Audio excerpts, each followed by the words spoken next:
My name is Westcott Rowe, a weather scientist who predicted the Ice Age apocalypse 17 days ago. While the world laughed at my warnings, I stockpiled supplies at this remote Colorado weather station. Outside, it's negative 42 degrees Fahrenheit. Volcanic ash blocks the sun. Society collapsed in less than a week. Now strangers with frost-bitten fingers seek shelter as I fight to keep us alive in a world turning to ice. Before we start the video, let us know what country you are tuning in from in the comment section below. Perhaps we will make a story there. Let's begin. My name is Westcott Rowe, NEXRAD Doppler Specialist with the National Weather Service. This is day 17 of what I'm calling the long winter. I'm recording this log from Weather Station 23 in the Colorado Rockies, where I've been stationed for the past 18 months. Currently, the station is housing 4 people, myself and 3 survivors who arrived yesterday. I'm making this record for whoever finds it, assuming anyone will. History should know someone saw this coming. Before all this, I wasn't anyone special. Just the meteorologist they sent to stations nobody wanted to staff, the ones perched on mountaintops, far from civilization, where you might go weeks without seeing another human being. I volunteered for these posts. My colleagues called me antisocial. Truth is, I just preferred the company of weather patterns to people. They nicknamed me the Storm Whisperer at headquarters. It started as a joke, after I predicted that freak tornado in eastern Colorado 3 years ago. The one that formed despite none of the computer models showing favorable conditions. I just knew. Something in the air pressure gradient, the way the clouds were building. My colleagues relied on their computers. I relied on my gut, backed by 20 years of watching the sky. My obsession with weather began when I was 9 years old in coastal North Carolina. Hurricane Eliza destroyed our home in 1992. I remember standing in the eye of the storm, that eerie calm, looking up at the perfect circle of clear sky surrounded by towering storm clouds. That's when I knew I'd spend my life decoding the atmosphere's language. 6 months ago, I began noticing something strange in the upper atmospheric readings. Subtle shifts in temperature gradients, unusual particulate counts in the stratosphere.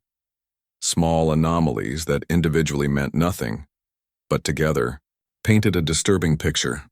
I documented everything methodically, double-checking my instruments, installing additional monitoring equipment at my own expense.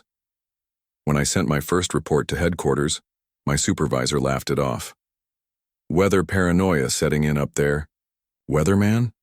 They always called me that like it was some kind of joke. As if being passionate about your field was something to mock. I continued monitoring, continued documenting. The patterns were unmistakable to anyone really looking. By month 3, I had enough data to run preliminary models. What they showed terrified me. I ran them again and again.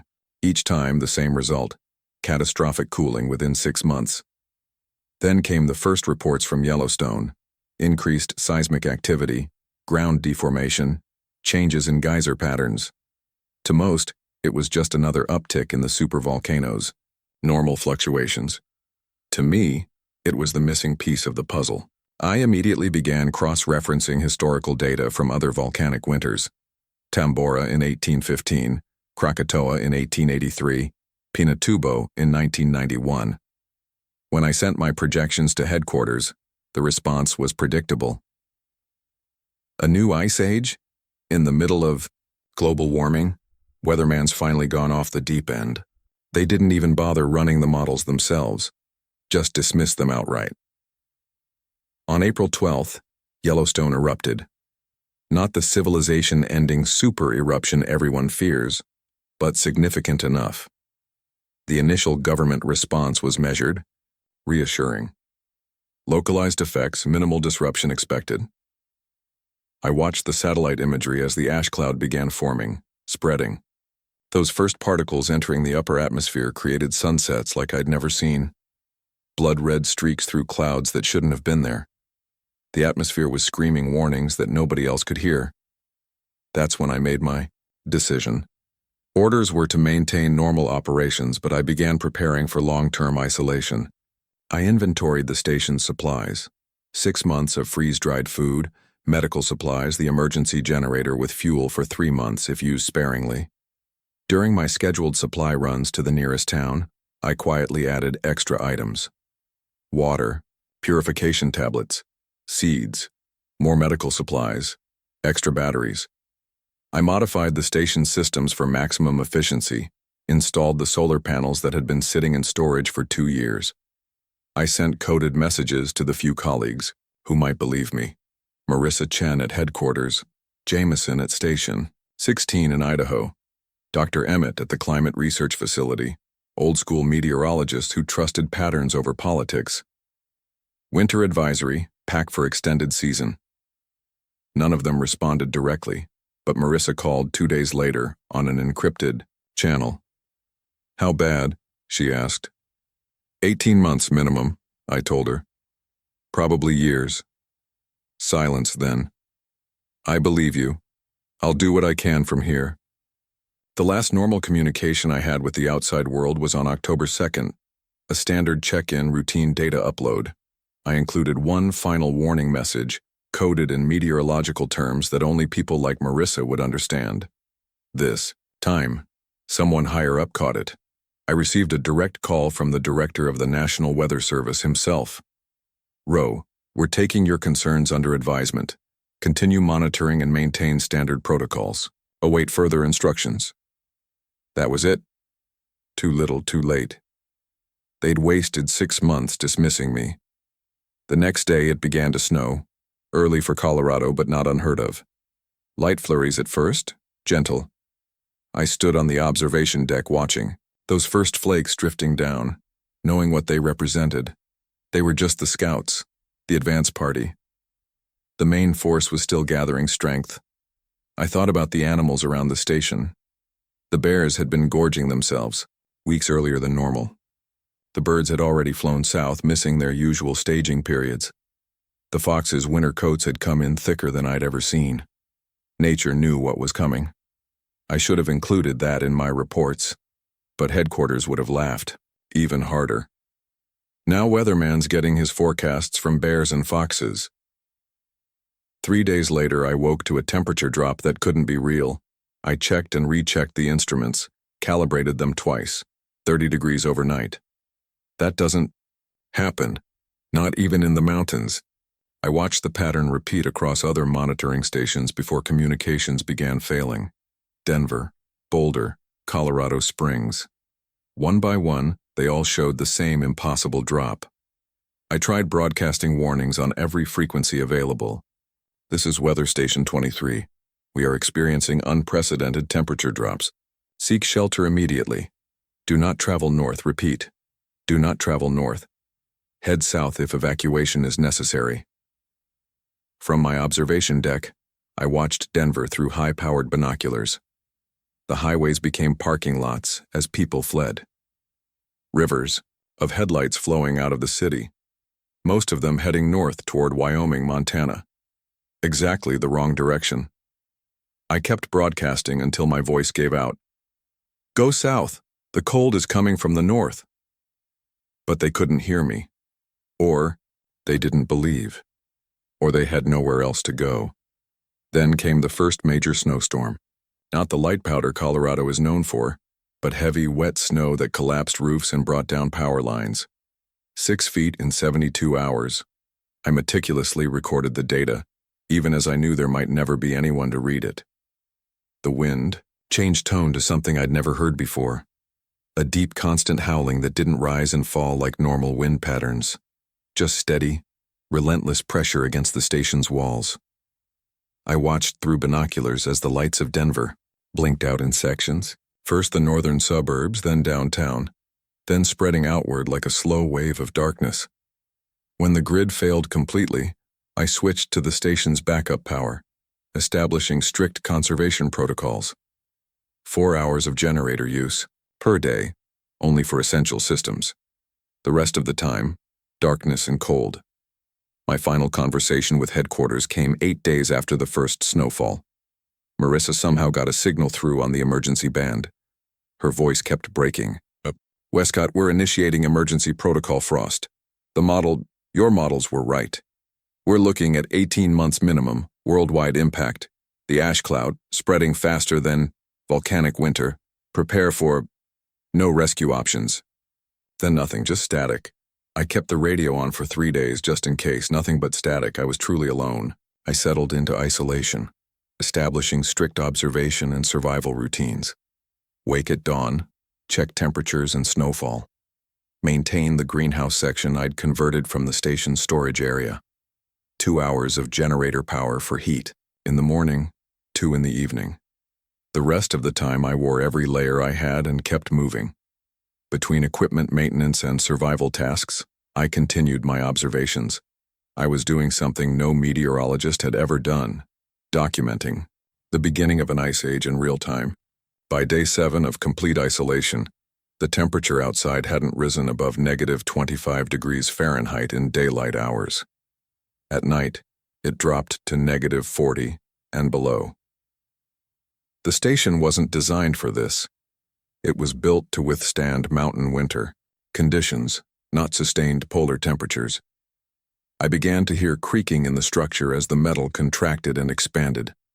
On day 10, I spotted the first sign of other survivors. A light in the valley, about 5 miles south. Flickering, like a campfire. It disappeared after 30 minutes. The next night, nothing. But the night after, it returned, this time slightly closer. I set up a regular schedule to scan the surroundings with binoculars, debating whether to signal them. I saw smoke one evening, definitely a campfire, controlled, someone surviving. I almost turned on the station's spotlight then. My hand was on the switch, but something held me back. What if they weren't looking for shelter but for supplies to take? What if they were desperate enough to kill for what I had? The world below had changed in ways I couldn't begin to imagine. For 7 more days I watched. Occasional distant figures moving through the deep snow. More fires at night, never in the same place twice. They were moving, searching. For what, I couldn't know. Then yesterday morning I spotted 3 distinct figures struggling through snow that reached their waists at points. They weren't making good progress. Through the binoculars, I could see they were failing. The smallest figure kept falling.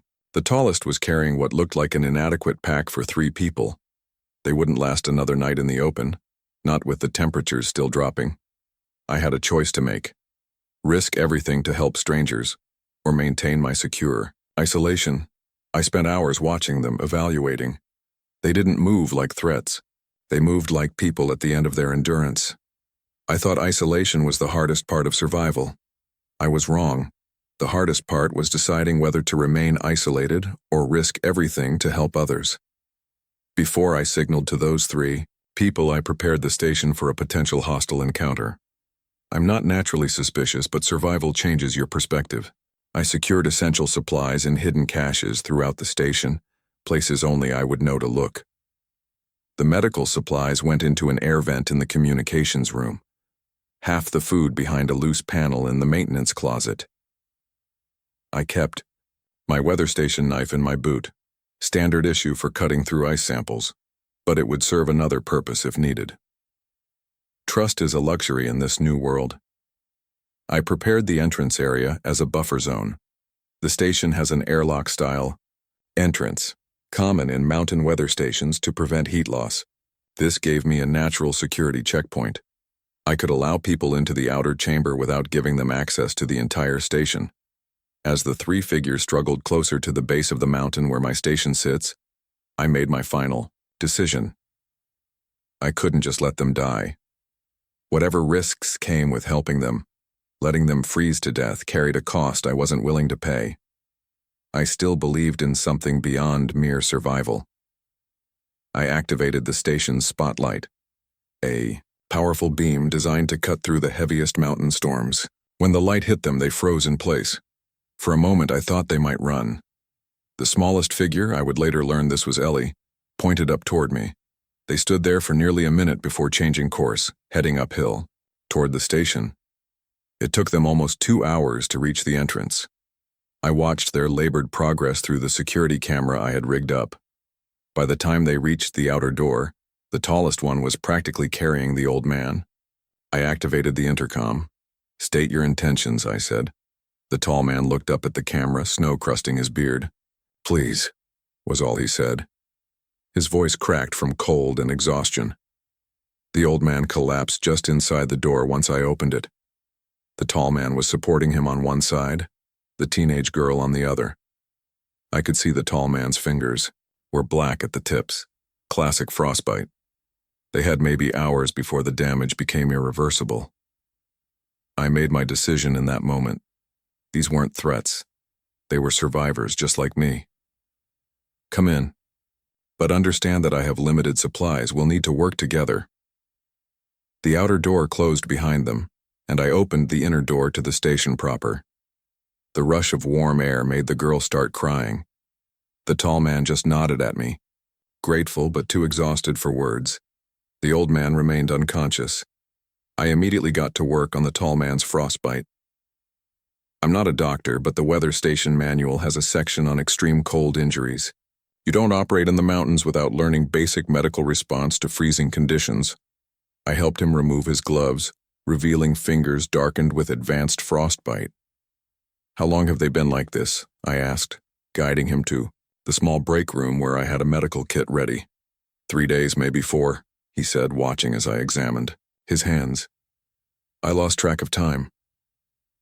I worked quickly, using the station's limited medical supplies to treat his fingers. Rewarming needed to be done carefully. Too fast, and it would cause more damage. I set up a water bath at the appropriate temperature following the procedure I'd studied but never had to perform. "You're going to lose at least 2 fingertips, I told him honestly. "But we might save the rest." He nodded, grimacing as the feeling began returning with burning pain. "Thank you, I'm David, that's my daughter Ellie. The old man, we don't know his name. He hasn't spoken since we found him." While David's fingers soaked, I checked on the others. Ellie was suffering from exhaustion and mild hypothermia, but no frostbite. I gave her warm electrolyte solution and a set of dry clothes from my emergency supplies. The old man was in worse shape, severe dehydration on top of hypothermia. I set up an improvised IV using the station's medical kit, thanking whatever bureaucrat had decided remote weather stations needed advanced first aid supplies. As they recovered over those first few hours, David told me their story. He had been a high school science teacher in Denver, earth sciences at Denver East High. When the first big storms hit, the school was converted to an emergency shelter. David stayed to help, using his knowledge of weather patterns to try to make sense of what was happening. "I kept telling them it wasn't stopping," he said, looking down at his bandaged hands. "The emergency management team kept saying it was just a severe winter storm system. 3 days, maybe 4, then it would pass. But the temperatures kept dropping. Nothing in recorded weather history matched the pattern. When the power grid failed across Denver, the emergency shelter became chaotic. Food supplies dwindled rapidly. What had started as an organized response collapsed within days. The first day, people helped each other," David explained, his voice hollow. "The second day, they hoarded. The third day, they fought over what was left. By the 4th day, there were no more rules." He described how he grabbed Ellie from their apartment and they ran with whatever they could carry. The old man had been their neighbor, living alone since his wife died the previous year. They found him in the hallway, disoriented and unprepared for evacuation. David couldn't leave him behind. "We were heading toward the mountains," David said. "Someone at the shelter said the military had a base there, that they were taking in civilians. I guess that was wrong." "There's a research facility about 10 miles south," I told him, "but I haven't been able to make contact. Communications are down across the region." The snow had continued while they traveled, making progress nearly impossible. They had been on the move for 8 days, sheltering in abandoned buildings when they could find them, huddling together in the tent David had brought when they couldn't. "If you hadn't signaled us," he said, looking up at me, "we wouldn't have survived another night." That night, after they had all fallen asleep in the small bunks of the observation staff quarters, I stood on my observation deck and watched the valley. The temperature had dropped to -48 degrees Fahrenheit. The station wasn't built for this kind of sustained cold. I noticed the north wall had started to crack from thermal contraction. I patched it as best I could with sealant from the maintenance supplies, but I knew it was just the beginning of our structural problems. Having others around changed everything. I wasn't just surviving for myself anymore. I was responsible for them. And I was about to learn that the cold wasn't our only enemy. Over the next few days, as David and the others recovered, I trained them in the station's systems and procedures. David's science background made him a quick study. His frostbitten fingers were painful but healing as well as could be expected. He lost the tips of 2 fingers on his right hand, but the others were saved. Ellie was 14, quiet, but observant. She watched everything I did with careful attention, memorizing the station's layout and helping with small tasks as she regained her strength. The trauma of what she'd witnessed in Denver had left her withdrawn, but I saw resilience in her eyes. The old man remained silent, though he was physically recovering. He would eat when food was placed before him, follow simple directions, and even help with basic tasks. But he wouldn't speak. He spent most of his time staring out the observation windows at the endless white landscape. Our routine adjusted to accommodate 4 people instead of 1. Water conservation became critical. The station collected snowmelt, but processing it required energy from our limited generator fuel. Food rationing was strict but adequate. I had planned for 6 months of supplies for 1 person, which translated to about 6 weeks for 4 people if we were careful. Every evening we took turns watching the valley for other survivors. David spotted them first, 5 days after their arrival, another group moving through the snow, this one larger, at least 6 people. They were too far away to signal and moved out of sight behind a ridge before we could decide whether to try. Should we have helped them? Ellie asked, her first voluntary words since arriving. We don't have the resources, I explained, trying to be gentle but honest. 4 people is sustainable for a while. 10 would mean starvation within weeks. She nodded, accepting this cruel math with the directness of someone who had already seen the worst of human nature. The station's structural issues worsened as the extreme cold continued. Each morning I found new cracks in the walls, new leaks in the ceiling where ice had forced its way through seams. We developed a routine of constant repairs, using whatever materials we could adapt to the purpose. It's not going to hold through winter, is it? David asked on day 7 as we patched a particularly concerning crack in the ceiling of the communications room. This isn't a normal winter, I told him. The station was designed to withstand temperatures down to -20 for short periods. We're seeing sustained temperatures below -40.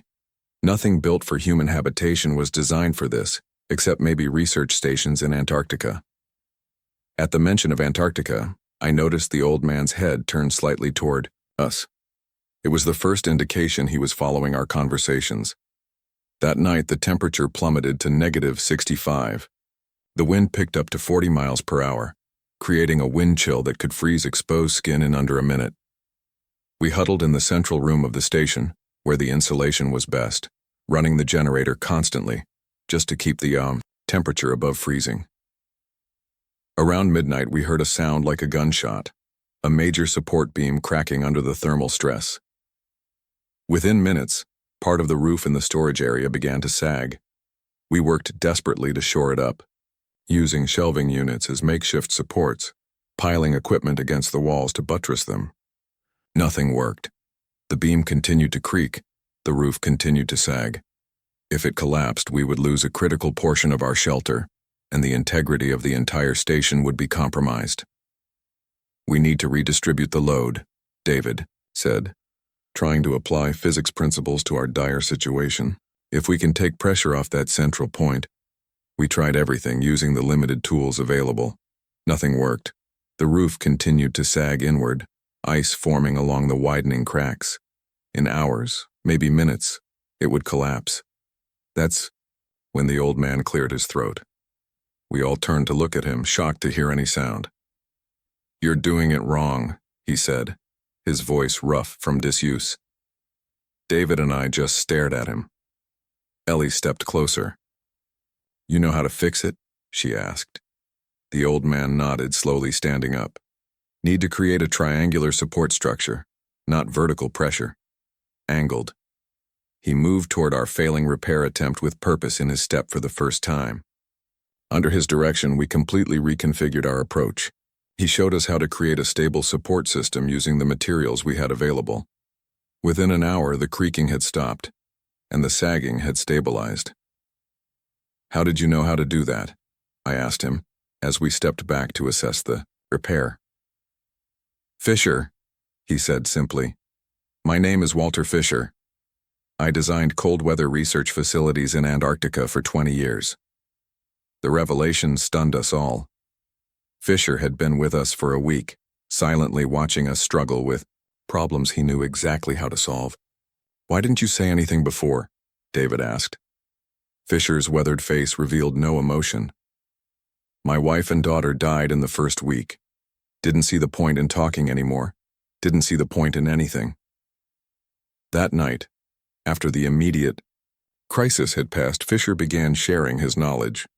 He had spent his career designing structures to withstand the most extreme conditions on Earth. Antarctic research stations that endured months of darkness and cold that made our current situation seem mild by comparison. "This station wasn't built for these conditions," he explained, walking the perimeter and pointing out critical weaknesses. "But we can reinforce it. Make it last longer." Under Fisher's guidance, we began systematically reinforcing the station's structure. The work gave us all purpose, a project to focus on beyond mere survival. Even Ellie became engaged, her natural intelligence making her a valuable assistant to Fisher. As we worked, I continued my weather observations. The pattern remained consistent: extreme cold, periodic heavy snowfall, no signs of warming. My calculations suggested we were just at the beginning of what would be a multi-year event. On the 10th night after David's group arrived, we experienced the most intense blizzard yet. Hurricane-force winds, visibility reduced to zero, temperatures that broke all my instruments' previous records. We worked through the night following Fisher's instructions, racing to strengthen the station against the assault. Around 3 in the morning, the wind found a weakness we hadn't addressed. Part of the observation deck roof tore away, exposing that section of the station to the full force of the storm. The temperature in that room dropped to -60 within minutes. We evacuated to the communications room, sealing it off from the compromised section. The storm raged for 2 days. When it finally subsided enough for us to assess the damage, the situation was worse than I had feared. Nearly a third of the station was now compromised beyond our ability to repair. What remained gave us just enough space to survive, but any further structural failures would be catastrophic. Fisher examined the damage with a professional's eye. "We need a better shelter," he said finally. "This station can't be adequately reinforced with what we have." "There's nowhere to go," David pointed out. "Everything is buried under 15 feet of snow." Fisher turned to me. "This is a government weather station. Are there other facilities in the region? Research stations, emergency bunkers?" I hesitated, then went to the secure cabinet where I kept my official documentation. Among the papers was a classified map showing government facilities in the Colorado mountains, weather stations, research installations, and emergency shelters. I had studied it when I first began preparing for the long winter. "There's a subterranean research facility about 10 miles south," I confirmed, showing them the location on the map. "It's built into the mountain itself, designed for long-term operation in isolated conditions. But I have no idea if it's operational or who might be there." 10 miles in these conditions," David said, looking out at the snow-covered landscape. "That could take days on foot if it's even possible." "We need to know what's there before we commit," I agreed. "A scouting mission first." That's when I remembered the emergency equipment storage, a small external shed connected to the main station by a covered walkway. It contained specialized equipment that wasn't regularly used. I had inventoried it during my preparations, but hadn't needed to access it yet. "There might be a way to scout faster," I said. "Let me check something." The storage shed was partially buried in snow, but the doorway was still accessible. Inside, under a heavy tarp, was exactly what I'd hoped to find: a government issue snowmobile designed for Arctic conditions. "It's been maintained regularly," I confirmed, checking the engine. One tank of gas enough for a round trip to the research facility if we're careful. We spent that evening planning an expedition. David and I would go, while Fisher and Ellie would secure what was left of the station. If the research facility offered better shelter, we would return for them. If not, at least we wouldn't have risked everyone on an uncertain journey. As I packed supplies for the journey, I kept thinking about the other survivors we had seen in the valley. How many were out there? How many had already perished? The weather station had saved our lives, but it was failing. We needed to find something more sustainable, not just for ourselves, but potentially for others we might help. That night, I stood alone on what remained of the observation deck, scanning the valley with binoculars. The cold was intense, burning my lungs with each breath.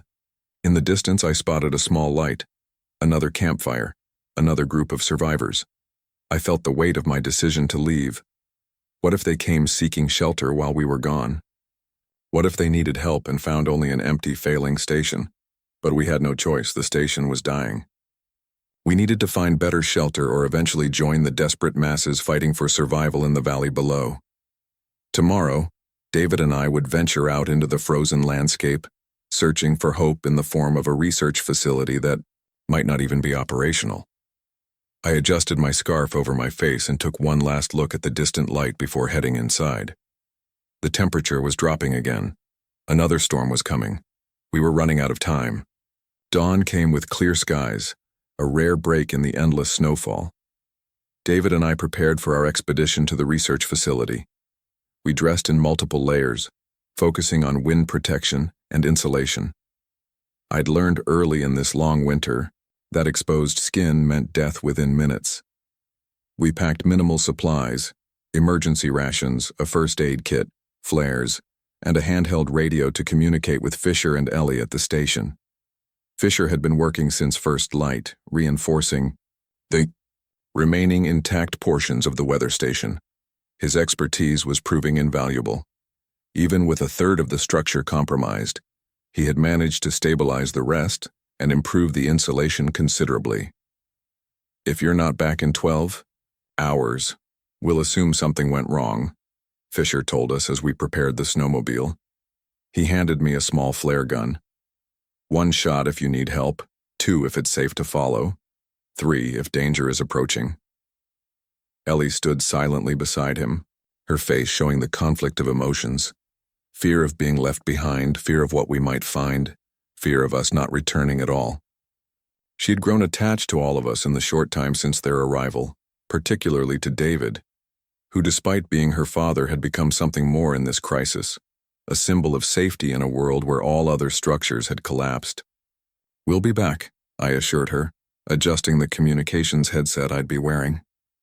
"Keep monitoring the radio frequency. We'll check in every hour on the hour." The snowmobile roared to life, its engine loud in the pristine silence of the frozen world. David climbed on behind me, carrying a makeshift weapon, a pipe wrench, from the station's maintenance kit. We had discussed the possibility of encountering other survivors who might not be friendly.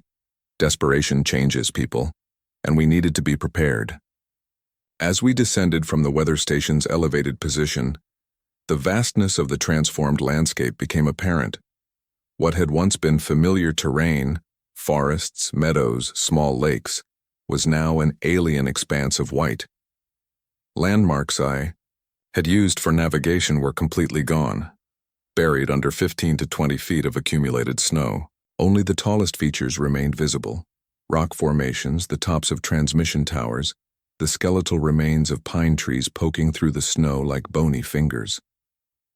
The snowmobile handled well in these conditions, its wide tracks distributing our weight across the snow's surface.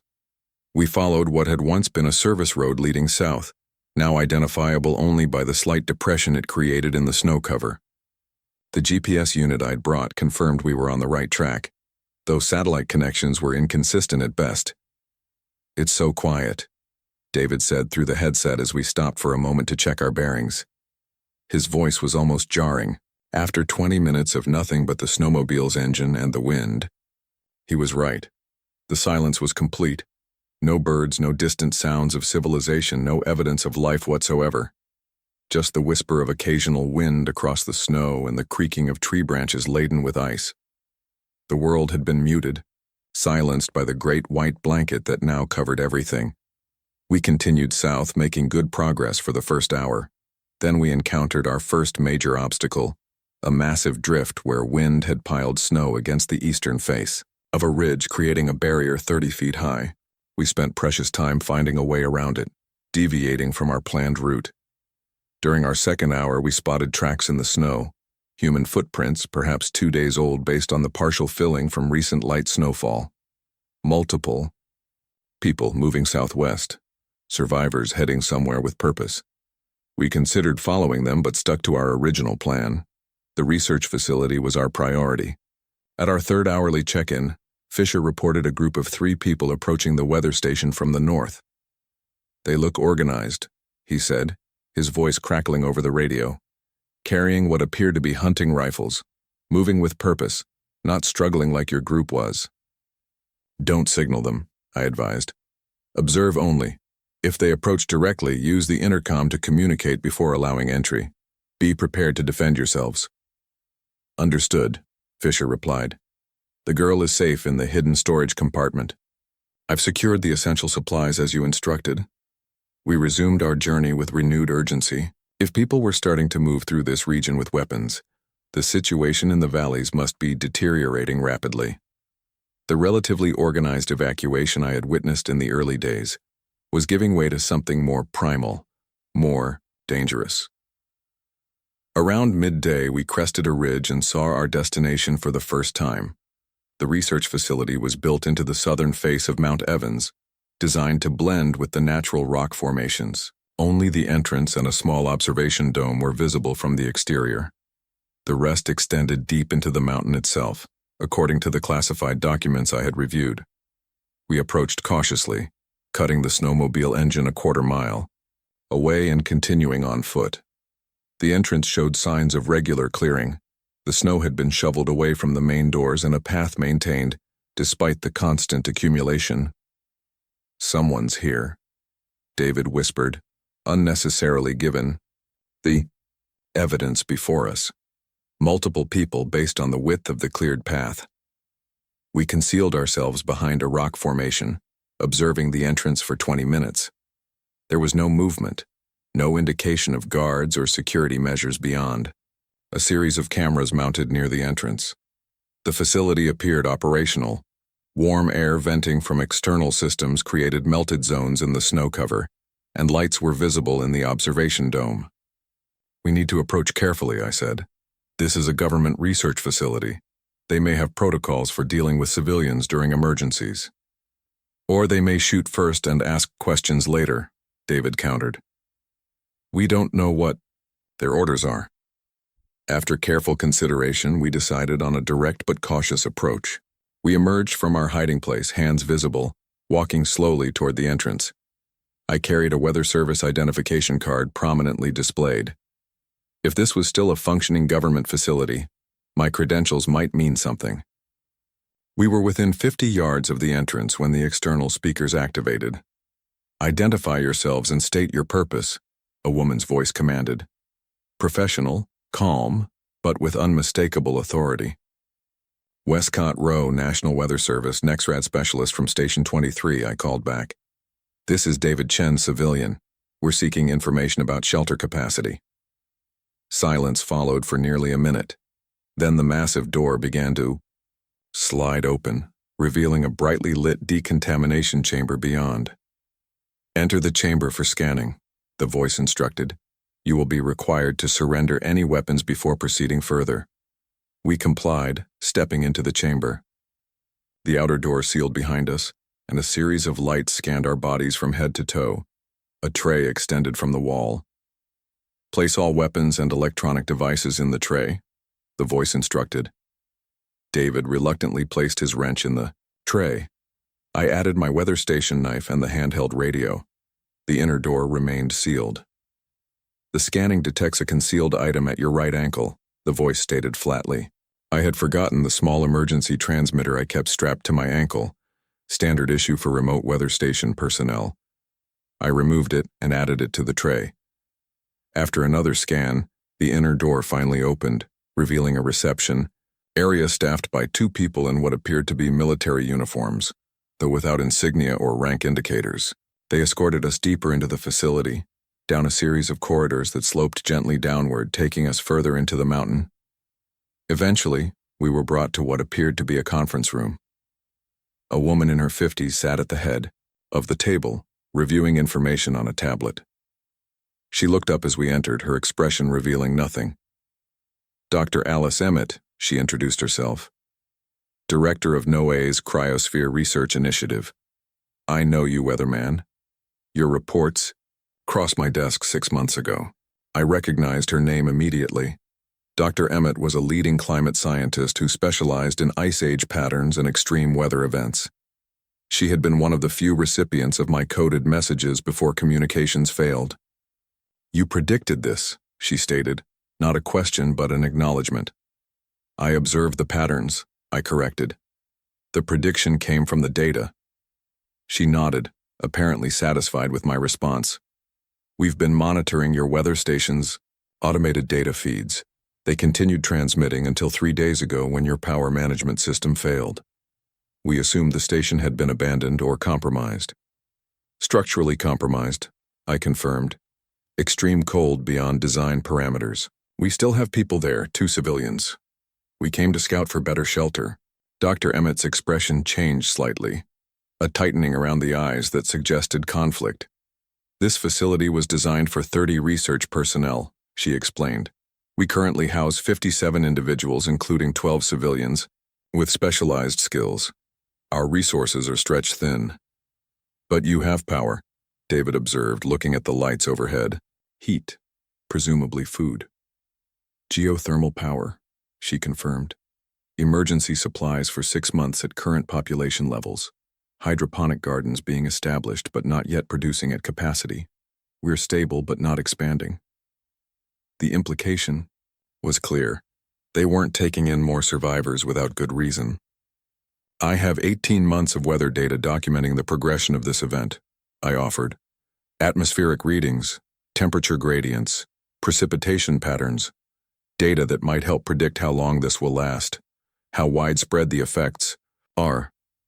Dr. Emmett's interest visibly increased. And one of our civilians is a structural engineer who designed Antarctic research stations, I added. Walter Fisher. Fisher is alive? She asked, genuine surprise, breaking through her professional demeanor. We tried to contact him when this began. His expertise would be invaluable for expanding our residential capacity. The conversation shifted after that. David and I were offered food, real food, not the freeze-dried rations we'd been subsisting on. While we ate, Dr. Emmett explained the facility's situation in more detail. The research center had been monitoring the situation since the first volcanic activity. Unlike the Weather Service and other government agencies, they had taken the potential for catastrophic cooling seriously from the beginning. When the eruption occurred, emergency protocols were immediately enacted. The facility was sealed, external, research teams recalled, and preparations made for long-term isolation. We've had limited communication with similar facilities across the country, Dr. Emmett explained. Enough to know this is a global event. The ash cloud has circled the planet. Temperature drops are most severe in the northern hemisphere, but every continent is affected. How long? David asked the question we all wanted answered. Dr. Emmett hesitated before responding. Current models suggest a minimum of 5 years before temperatures begin to normalize, possibly a decade or more, before pre-event conditions return. If they ever do, the ecosystem damage may be permanent on human timescales. The reality of her words settled over us like a physical weight. This wasn't a severe winter. This wasn't even a year-long event. This was an extinction-level climate catastrophe that would reshape human civilization. We need to get Fisher and Ellie, I said after processing this information. They won't survive at the weather station much longer. Dr. Emmett nodded. Their skills justify the resource allocation. We'll send a transport team with you tomorrow at first light. We were shown to guest quarters, small but comfortable, rooms deeper within the facility. Hot showers, clean clothes, proper beds. Luxuries I had almost forgotten existed in the 17 days since the world changed. That night, I lay awake thinking about the other survivors we had seen. The distant campfires, the tracks in the snow, the armed group approaching our weather station. How many were out there struggling to survive? How many had skills or knowledge that could benefit a facility like this? And how many would be left to die in the cold because they didn't offer enough value to justify the resource allocation, as Dr. Emmett had clinically put it? The next morning, we prepared to return to the weather station. The facility provided us with a proper snow vehicle, an enclosed transport with treads instead of wheels, designed specifically for Arctic conditions. It carried 4 armed security personnel in addition to David and myself. Standard procedure, the team leader explained when I questioned the weapons. We've had encounters with desperate groups trying to force entry. Not everyone accepts being turned away. The implications were clear. The civilized world had already begun to fracture along lines of utility and access to resources. Those inside secure facilities like this were establishing the rules for who would be saved and who would be left to fend for themselves. The journey back to the weather station took half the time of our initial expedition. The transport vehicle was significantly more powerful than our snowmobile, easily navigating obstacles that had slowed us previously. As we approached the final ridge before the station came into view, I used the vehicle's communication system to contact Fisher. There was no response. We tried again on all emergency frequencies, nothing but static. When we crested the ridge, I understood why. A thin column of smoke rose from what remained of the weather station. The observation deck was completely gone, and half the main structure had collapsed. Signs of a violent conflict were evident even from a distance. The snow around the entrance was disturbed by multiple sets of tracks and dark spots that could only be blood-stained the white surface. The security team immediately went on alert, weapons ready as we approached cautiously. The station door hung open, swinging slightly in the wind. Inside, the destruction was complete. Equipment smashed, supplies ransacked, furniture broken. No bodies, no survivors. No sign of Fisher or Ellie. But there was a message scrawled on the wall of the communications room in what appeared to be black marker. Followed your tracks, heading south. They took the girl. Fisher, I said, recognizing the precise handwriting. He survived whatever happened here. And Ellie was taken, David added, his voice breaking. By whom? Where? The security team leader was already analyzing the scene with professional detachment. Multiple attackers, at least 6 based on the boot prints. They came prepared. The damage to the reinforced door shows they had tools. Not opportunists, this was planned. The armed group Fisher reported, I realized. They must have followed our snowmobile tracks to the research facility, then returned here. Standard scavenging operation, the security leader confirmed. They took the girl as leverage or labor. The old man either escaped during the attack or was left behind as unimportant. David leaned against the wall, devastation clear on his face. We have to find them, Ellie, Fisher, both of them. The security leader was already communicating with the research facility, reporting the situation. After a brief exchange, he turned to us. We're authorized to track the group that took the girl, but only if they're heading in a direction that doesn't compromise the facility's security. If they're moving toward the facility, we're to return immediately to reinforce defenses. I examined the tracks leading away from the station. Years of weather observation had taught me to read subtle signs and natural patterns. They're heading southeast, I determined, away from the facility into the valley. The security leader nodded. Then we follow. Dr. Emmett has authorized a rescue attempt, provided it can be completed before nightfall. We returned to the transport vehicle and began following the tracks. They led down from the station's elevated position into the valley I had spent so many days observing through binoculars. Now I was entering it directly, leaving the relative safety of high ground for the unknown dangers below. As we descended, I spotted something moving through the snow about a mile ahead. A group of people on foot, struggling through the deep accumulation. Through the vehicle's enhanced optical system, I could make out 6 adults moving in formation around a smaller figure in the center. Ellie. Behind them, barely visible at this distance, a lone figure followed their trail. An older man moving with surprising speed and determination through the brutal conditions. Fisher, tracking his young friend's captors. What had been a scouting mission was now a rescue operation. As the transport vehicle accelerated toward the group ahead, I found myself entering yet another phase of this new world. Not just survival, not just seeking shelter, but actively fighting to protect our small community against the darker aspects of human nature. Emerging in this frozen apocalypse, the armed group spotted our approach and began to scatter, dragging Ellie with them. Fisher, seeing us coming, changed direction to intercept. The security team prepared their weapons. David pressed his face against the window, eyes fixed on his daughter's distant figure. I had been a weather observer my entire career, watching patterns develop from a distance. Now I was about to become a direct participant in the human storm that had been unleashed by the frozen apocalypse. As the distance closed between us and Ellie's captors, I knew that whatever happened next would define what kind of people we would become in this new ice age. The transport vehicle closed the distance rapidly. Our driver, a former military operator named Patel, handled the machine with impressive skill, navigating the uneven terrain without losing speed. The security team readied themselves, checking weapons and establishing a communication plan. Their efficiency was both reassuring and unsettling. These people had trained for scenarios like this long before the ice came. Non-lethal approach first, the team leader, Sergeant Hayes, instructed. We want the girl unharmed and information about who these people are and how many more might be out there. David sat rigid with tension, his eyes never leaving the distant form of his daughter.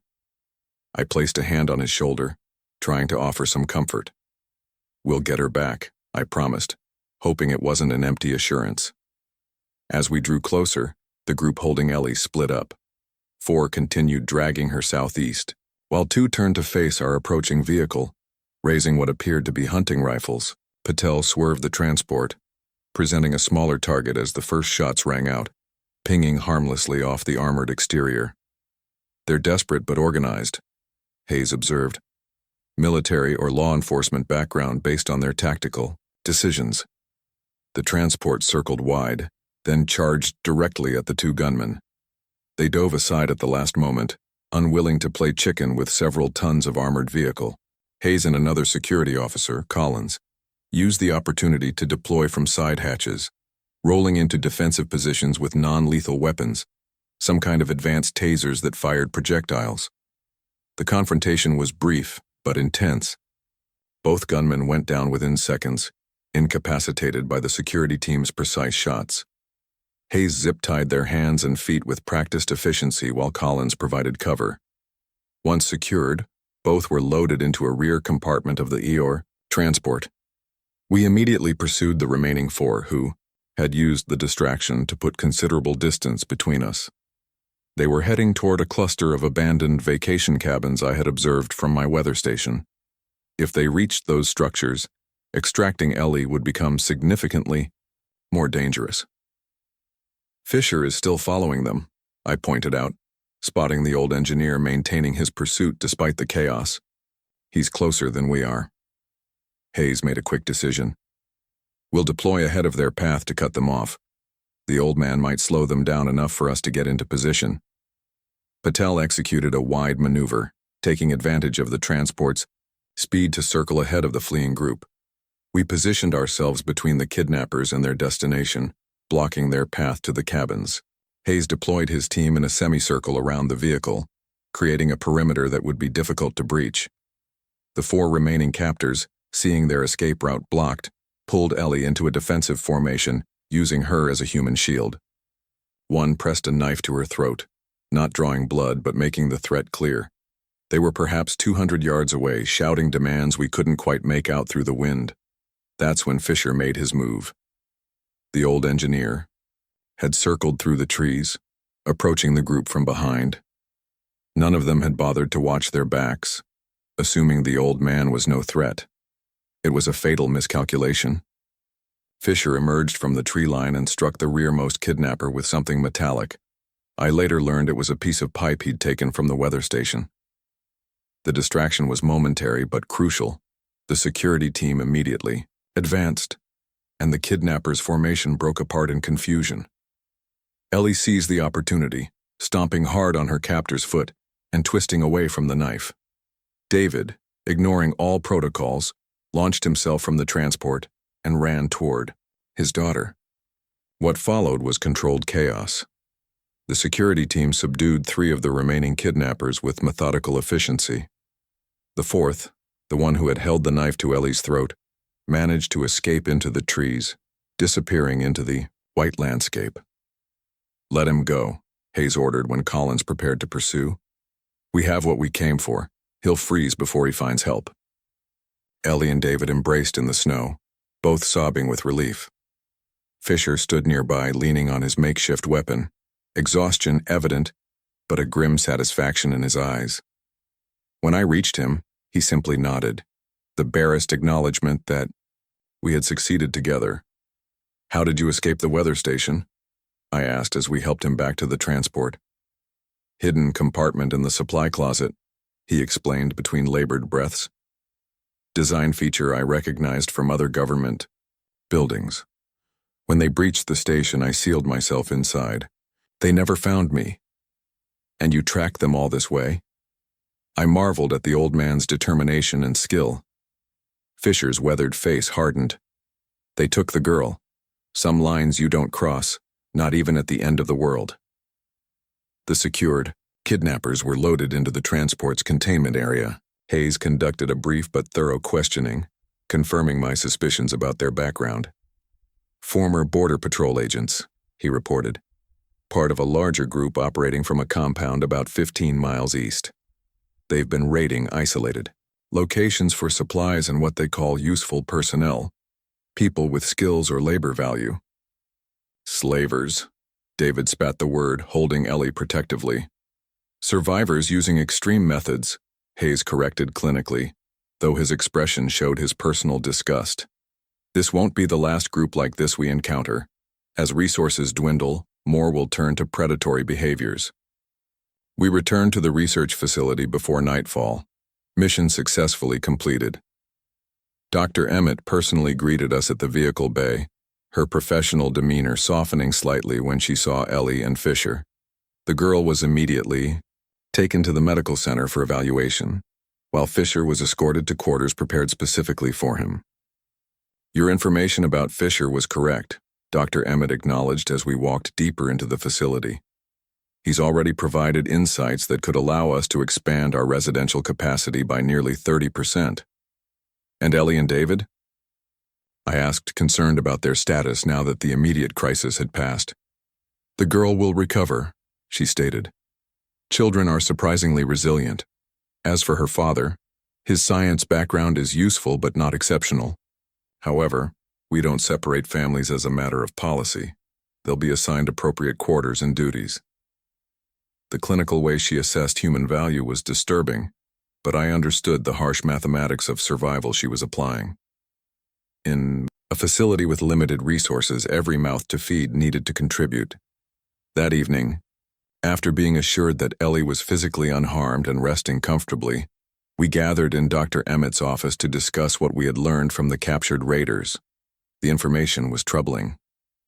"They're just one of several predatory groups that have formed," Hayes explained, reviewing the intelligence extracted from our prisoners. "Most are former military or law enforcement who use their training and existing weapons to establish control over resources and territory." "Do they know about this facility?" Dr. Emmett asked, the security implications clearly her primary concern. "They were aware of its existence but not its exact location," Hayes confirmed.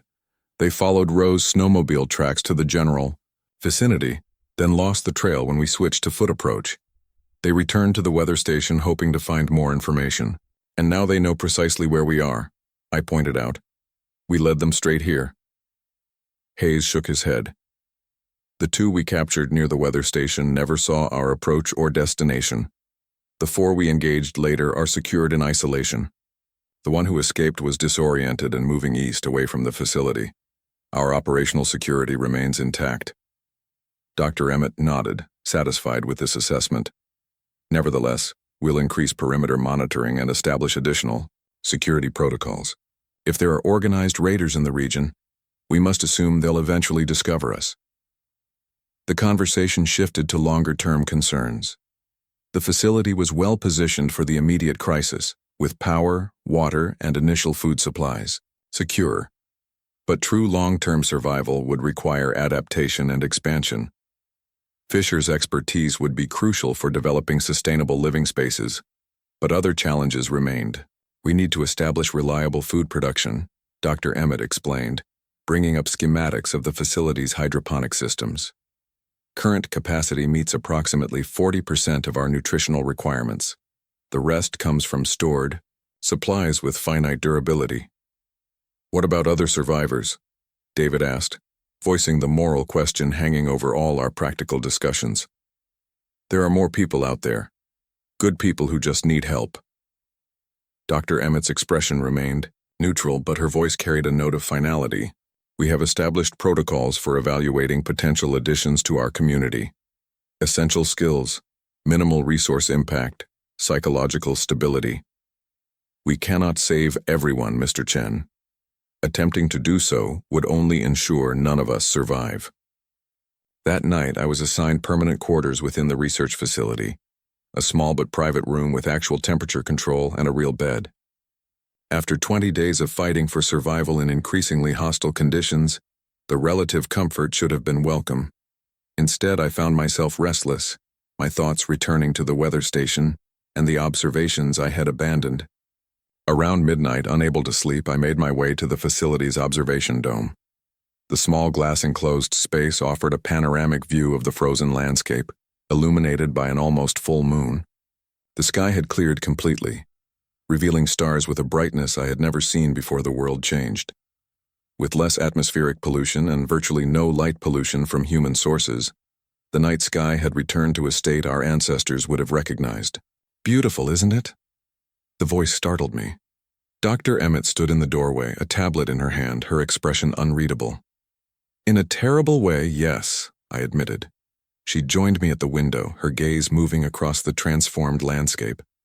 I've studied ice ages my entire career. The Younger Dryas, the last glacial maximum, all the great cooling events in Earth's history. I never expected to witness one firsthand. Neither did I said, though I saw it coming sooner than most. You did, she acknowledged. Your weather station data has already proven invaluable. The patterns you documented help confirm our models for how this event will progress. And how will it progress? I asked, finally facing the question I had been avoiding since those first ominous readings 6 months earlier. Dr. Emmett was silent for a moment, weighing her response. The northern hemisphere will remain in deep freeze for at least 5 years, based on current ash dispersion models. After that, we may see seasonal variations returning slowly over another 5 to 10 years. But the ecosystem disruption will last generations. This is an extinction-level event for many species, possibly including the majority of humanity. Her clinical assessment hung in the air between us. Billions of lives reduced to a statistical projection. We need your expertise, she continued, after a moment. Not just your historical data, but your ongoing observations. Your ability to read weather patterns empirically, not just through instruments, is unique among our personnel. You want me to keep being the weatherman, I said, understanding what she was offering. We've established an observation post here in the dome, she confirmed. All the equipment you need for monitoring and recording. Your insights could help us anticipate dangerous weather systems, find sustainable hunting periods, even identify potential windows for expansion operations. The prospect of returning to my life's work, even in these changed circumstances, stirred something in me I had nearly forgotten, purpose beyond mere survival. There are others with skills out there, I said, turning back to the window and the vast whiteness beyond. People who could contribute, who deserve a chance. Dr. Emmett's reflection in the glass showed a flicker of emotion breaking through, her professional mask. I know, The calculations I make daily are the hardest of my career. Each person we save means resources stretched thinner, increasing risk for everyone already here. Each person we turn away is a death sentence I'm effectively signing. There has to be a middle path, I insisted, a way to expand sustainably to save more than just a chosen few. Perhaps there is, she conceded, surprising me. That's actually why I sought you out tonight. Fisher's structural modifications are more promising than initially projected. We may be able to accommodate additional personnel beyond our original estimates. If we can solve the food production bottleneck, expansion becomes viable. So you're considering rescue operations? I asked, hope rising despite my attempt to remain realistic. Selective retrieval of high-value individuals with verified skills, she clarified. Not open admission. But yes, we're developing protocols for limited expansion. It wasn't the moral victory I might have wished for, but it was a pragmatic step toward saving more lives. In this new frozen world, pragmatism might be the only ethics we could afford. I'll take the observation post, I decided. On one condition, I want input on rescue operations. My weather station gave me a vantage point to observe survivor movements throughout the valley. I know where to look for people who've managed to survive this long. Dr. Emmett considered this briefly, then nodded. Acceptable, provided all final decisions remain with facility leadership. We'll establish you as special advisor to the security team for external operations. She extended her hand to formalize our agreement. As we shook, I realized I had transitioned from lone observer to active participant in whatever new society would emerge from this catastrophe. The weather patterns had been my life, my obsession. Now I would use that same observational skill to help shape humanity's response to the greatest environmental crisis in recorded history. The next morning, I began setting up the observation post in the dome. The equipment was far superior to what I'd had at the weather station. Satellite uplinks to the few remaining weather satellites, advanced radar systems, atmospheric sampling tools. For the first time in 3 weeks, I had the resources to properly document and analyze the patterns of our new ice age. As I calibrated the instruments, I spotted movement in the valley below, another group of survivors making their way south, following what had once been the interstate highway. Through the high-powered optics, I could see they were struggling but organized, with makeshift sleds for supplies and what appeared to be a solar-powered radio antenna. I immediately reported the sighting to Hayes and his security team. Potential. High-value group approximately 3 miles north-northwest. Moving purposefully with technology, worth investigating. Hayes reviewed the optical feed and nodded. We'll prep a reconnaissance mission. Your weather prediction for the next 12 hours? I checked the barometric readings and cloud formations developing to the west. Clear for the next 6 hours, then increasing snow as a new system moves in. Winds staying below 20 miles per hour until evening. Workable conditions for an operation. As the security team prepared for their mission, I continued my observations, settling back into the familiar rhythm of reading the sky. The world had changed irrevocably, but the patterns remained if altered. Understanding them was still the key to survival, now more than ever. Fisher joined me in the dome later that morning, moving with more energy than I had seen from him previously. The opportunity to apply his expertise had revitalized him. They've approved my expansion designs, he informed me, displaying a set of schematics on his tablet. 3 new residential pods excavated from the eastern face of the mountain. Construction begins tomorrow, with projected completion in 6 weeks. How many more people will that house? I asked, seeing hope in the practical plans before me. 48 additional residents, plus communal spaces, for recreation and education, he stated proudly. Built to withstand temperatures down to -100 Fahrenheit if necessary. As we discussed the technical details of his plans, I realized we were no longer just surviving day to day. We were building something that might last through the long winter ahead. Something that might preserve not just lives, but knowledge, skills, humanity itself. Outside, the endless white stretched to the horizon, a blank canvas on which we would write the next chapter of human existence. The Ice Age had come just as my instruments had warned. But humans are adaptable, resilient. We would survive, not just as individuals, but as a community. And when the ice finally receded, whenever that might be, we would emerge changed but unbroken. The patterns never lie, and the pattern of human endurance is the most reliable of all. The reconnaissance mission was deployed within the hour. Hayes led a team of 4 in the transport vehicle, following my suggested route to intercept the group I had spotted. I monitored their progress from the observation dome, providing real-time updates on weather conditions and any changes in the survivors' movements. They've established a defensive perimeter, I reported, watching through the high-powered optics as the group of survivors reacted to the approaching transport. Organized, disciplined, not panicking. That's promising, Dr. Emmett commented, joining me in the observation dome. She had taken a personal interest in this operation, the first proactive outreach since the facility had gone into isolation mode. Through the communication system, we heard Hayes make first contact. Unlike our confrontation with the raiders, this interaction was immediately different. The survivor group's leader identified herself as Captain Rebecca Morrison, former Air Force officer, now leading a group of 12 civilians with various technical backgrounds. "We've been moving south for 8 days. Morrison's voice came through clearly on the facility's communication system. Heading for the NOAA research station. One of our group worked there before all this started. That detail immediately caught Dr. Emmett's attention. "Ask for the name," she instructed Hayes. "Dr. James Harper," came the reply. "Atmospheric scientist. He says Dr. Emmett will know him." Dr. Emmett's normally composed expression showed genuine surprise.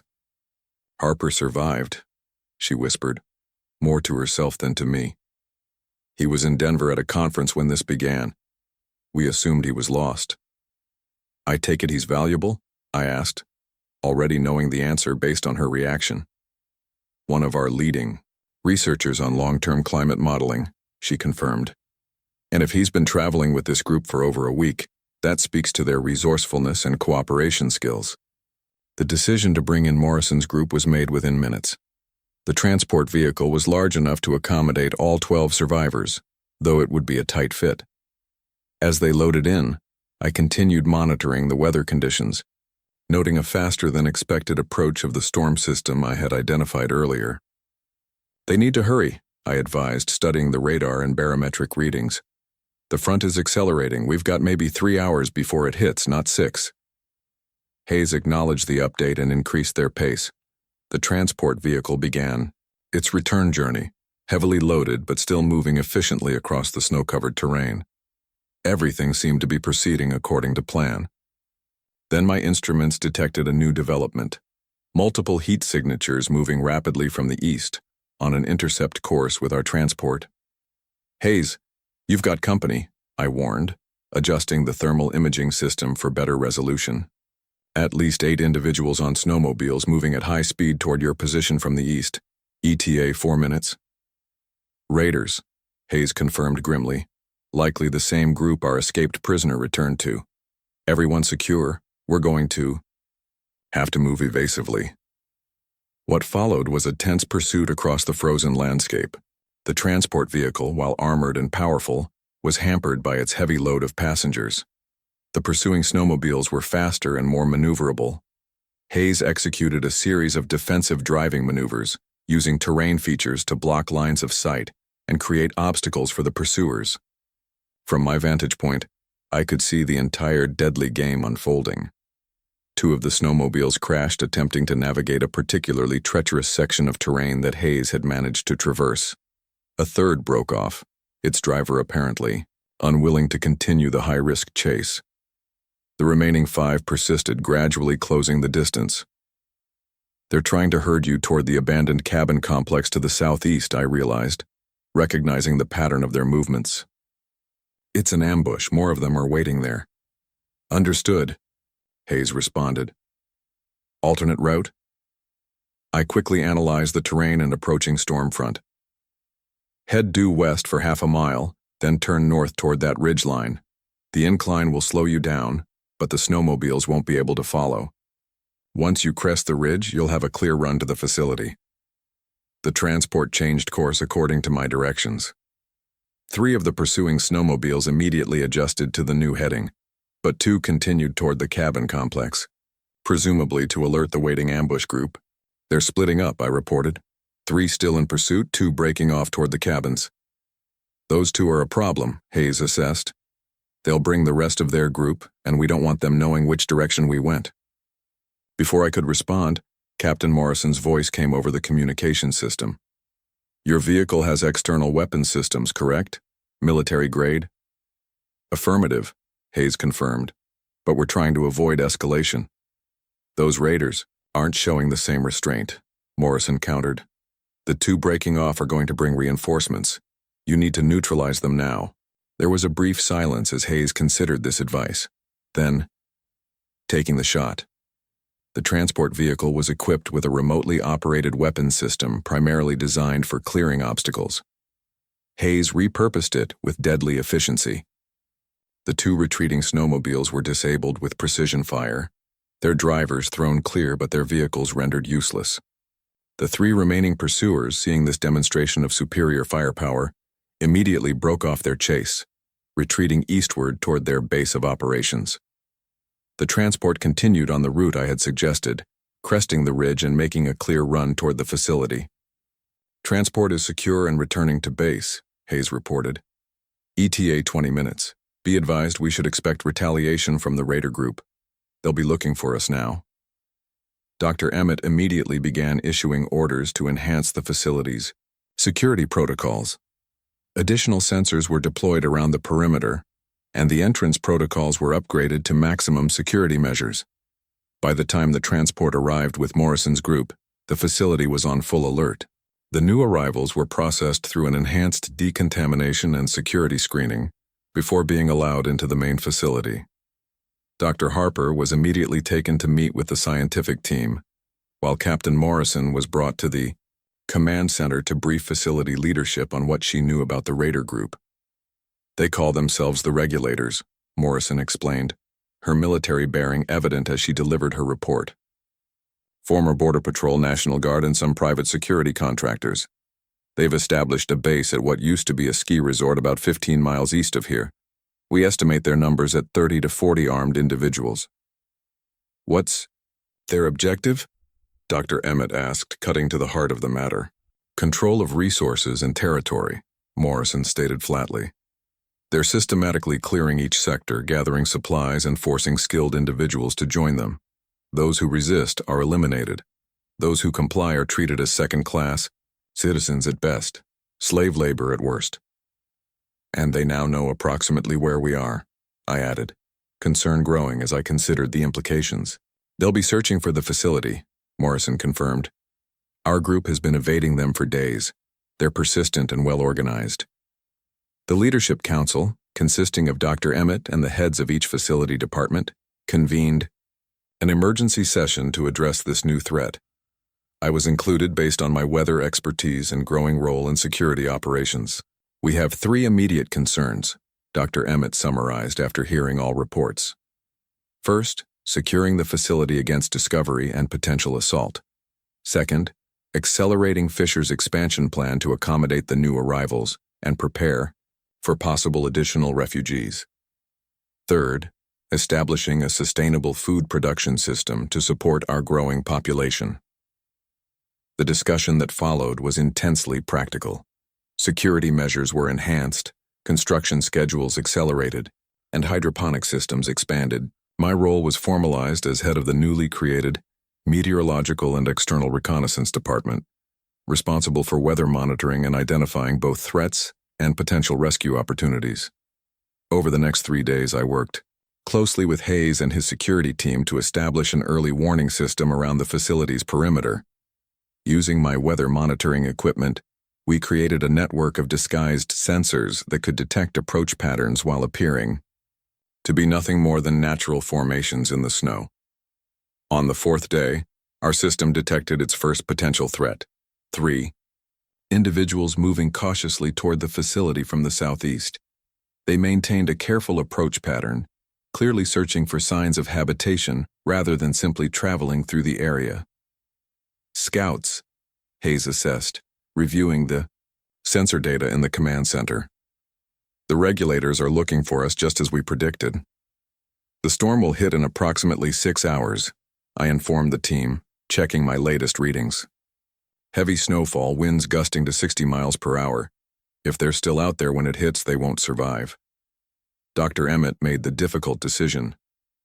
We can't risk them finding us, and we can't bring in potential hostiles. Maintain observation, but do not engage. Let nature take its course. It was a harsh choice, but one driven by the reality of our situation. The scout team continued their search pattern for several hours, coming within a half-mile of the facility's concealed entrance before the storm began to intensify. As the conditions deteriorated, they attempted to retreat but quickly became disoriented in the whiteout conditions. Through thermal imaging, I watched their heat signatures grow weaker as hypothermia set in. By the time the storm reached its peak, all 3 signatures had faded to nothing. The facility remained secure, but the cost had been 3 more lives, added to the growing toll of this frozen apocalypse. The expansion of the facility proceeded according to Fisher's designs. The new residential pods were excavated into the eastern face of the mountain, using a combination of existing mining equipment and repurposed research tools. The work was dangerous and exhausting, but progress was steady. Meanwhile, the hydroponics team, bolstered by several agricultural specialists from Morrison's group, made breakthroughs in maximizing food production in our limited space. LED lighting systems were optimized for plant growth while minimizing power consumption. Water recycling systems were refined to reduce waste. Protein cultivation through insect farming was established, despite some initial resistance from residents unaccustomed to such food sources. As the days turned into weeks, our small community began to develop a functional structure. Work rotations were established, living spaces personalized, and even limited recreational activities organized. Children, including Ellie Chen, received educational instruction from former teachers among our population. There was still fear, still uncertainty, but also growing resilience and even occasional moments of normalcy. My observation post in the dome became the nerve center for our understanding of the world beyond our artificial environment. I maintained detailed records of temperature patterns, storm systems, and any signs of external activity. The data confirmed Dr. Emmett's projections. We were experiencing a profound climate shift that would last for years, not months. 42 days after our arrival at the research facility, our early warning system detected a new group approaching from the west, a direction the regulators had not been known to operate from. This group moved differently than the raiders, with a less aggressive pattern and what appeared to be civilian vehicles modified for snow travel. Another survivor group, I reported to the command center. Approximately 20 individuals based on heat signatures. They have children with them. Dr. Emmett reviewed the data with her usual careful analysis. Approach pattern doesn't match known hostile groups. What's your weather assessment? Clear for the next 12 hours, then moderate snowfall beginning around nightfall, I reported. Temperatures holding steady at -25 Fahrenheit. Survivable conditions for a short-term reconnaissance mission. The decision was made to investigate this new group carefully before making any contact. Hayes led a small team in the transport vehicle, maintaining observation distance while gathering intelligence. What they discovered was encouraging. A community of survivors from a small town in western Colorado, led by their former mayor and a retired military officer. They had managed to convert several municipal vehicles to run on alternative fuel sources, and were traveling east in search of a government facility they had learned about through emergency radio broadcasts. After thorough vetting and consultation with the Leadership Council, Dr. Emmett authorized contact. The new group included a doctor, 2 nurses, a mechanical engineer, and several individuals with agricultural experience, all skills valuable to our growing community. Their children, 6 in total, would be the first substantial addition to our small population of young people since the facility had been established. The integration of this new group pushed our population to just over 90 individuals, stretching our resources but remaining within the expanded capacity Fisher's modifications had created. More importantly, it demonstrated that strategic growth was possible without compromising security or sustainability. 2 months after the beginning of what the world would come to call the long winter, our facility had transformed from a research station into something approaching a small township. The original mountain facility had been expanded with 3 additional living pods, a central community area, enhanced hydroponics gardens, and a small manufacturing center for essential replacement parts. I continued my weather observations, documenting the patterns of our new climate reality. The data showed no signs of improvement. Average temperatures remained 40 to 50 degrees below historical norms. Snowfall continued at unprecedented rates and storm systems developed with frightening intensity. But within our mountain sanctuary, humanity persisted. The regulators remained a threat, occasionally sending scouts to search for our location. But the harsh conditions and our careful security measures had so far prevented discovery. We maintained vigilant monitoring of their activities through regular reconnaissance missions, always coordinated with my weather forecasts to ensure optimal conditions. On day 78 of the long winter, while scanning the valley with our high-powered optical system, I noticed something unusual, a pattern in the clouds I had never recorded before, a peculiar thinning of the ash layer that had been blocking sunlight since the beginning of the crisis, allowing a small patch of clear blue sky to appear briefly before closing again. I immediately began analyzing atmospheric data, comparing readings from multiple instruments. The pattern was subtle but undeniable. The ash concentration in the upper atmosphere was beginning to decrease in certain sectors, not enough to affect overall temperatures yet, but possibly the first indication that the most severe phase of the volcanic winter might eventually pass. When I presented my findings to Dr. Emmett and the scientific team, their response was cautiously optimistic. "It's consistent with historical volcanic winter patterns," Dr. Harper confirmed, reviewing my data. "The heavier particulates begin settling out first, creating temporary thinning in the ash layer. It doesn't mean immediate improvement, but it does suggest we're not facing a permanent change." "How long until we might see noticeable effects on surface temperatures?" Dr. Emmett asked, the question everyone wanted answered. "Years, not months," I responded honestly. "But this is the first concrete evidence that the pattern will eventually shift, that this winter, however long, isn't endless." That small hope, that scientific confirmation that our situation wasn't permanent, spread through the community like a tangible force. People who had been focused solely on daily survival began to contemplate a future beyond the immediate crisis. Plans were discussed for longer-term projects, for preserving knowledge and skills that would be needed when the world eventually warmed again. On day 83 of the long winter, I began recording this log.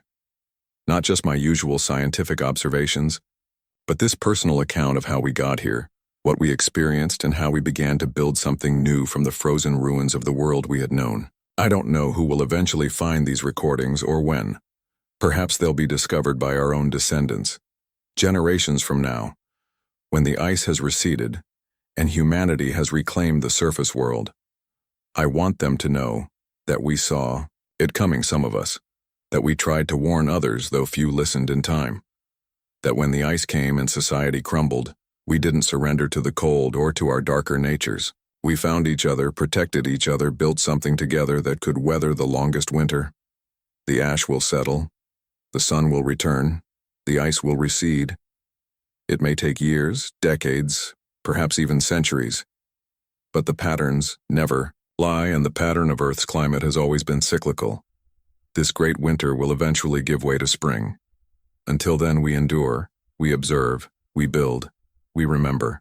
This is Westcott Rowe, formerly of Weather Station 23, now at Cheyenne Mountain Research Facility. It's day 83 of the long winter. If you're watching this, you've survived somehow. Look for the pattern of 3 short, 3 long light signals on clear nights. We're still here, we're still watching the sky. And there's a place for you if you can reach us. The world above may be frozen, but down here, humanity continues. Yesterday I saw something strange in the clouds, a pattern I've never recorded before. It might be nothing. It might be the first sign of change. Either way, I'll be here, watching, recording, interpreting the language of the sky as I've done my entire life. The long winter came just as the patterns foretold. But even the longest night eventually yields to dawn, and when that dawn finally breaks over, our frozen world will be ready to begin again.